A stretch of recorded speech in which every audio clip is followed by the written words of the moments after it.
Alright then, so we've seen how to set items in local storage and also get items from local storage. So in this case we're setting a name and an age, and then we're getting those and logging them to the console. And if I save this, we should see those over here. And if I also type out local storage, then we should see a length of 2 as well as these values. Now, how do we delete data from local storage? What if we've done with that and we want to then delete it so it's not stored on the computer anymore? Well, there's a couple of different methods we could use. The first one I'm going to show you is to remove a single item. So we'd say local storage, first of all, then use a method called remove item. And the item we want to remove is whatever the key is. So, for example, name, and that is going to remove the name value from local storage. So if I save this now and come over here, we still see Mario and 50 because we actually logged those out before we removed the item. But if I now try to say name is now equal to local storage again, and then get the name property, so get item name. If I do this and then console.log name down here, then it shouldn't work and we can see null.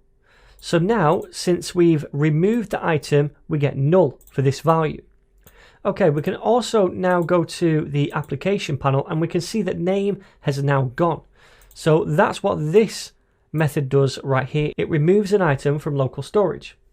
Now, what if we wanted to remove all items from local storage? Well, let me just comment this out again and save it so that it recreates these, and we should see now we have both of them again. Now, if I want to remove all of the items from local storage, I could say local storage and then .clear, and that method doesn't take any arguments, it just clears out local storage. So anything that we've added in the past from this web application, we've removed now.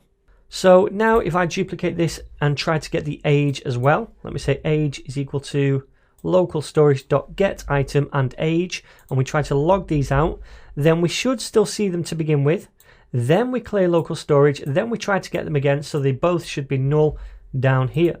So if we go to console, we can see we get them to begin with, then they are null, and inside the application panel, local storage, there are no values anymore. So they're the two methods we could use to remove data from local storage. Remove item to remove a single item, and clear to remove all the items that we've previously set.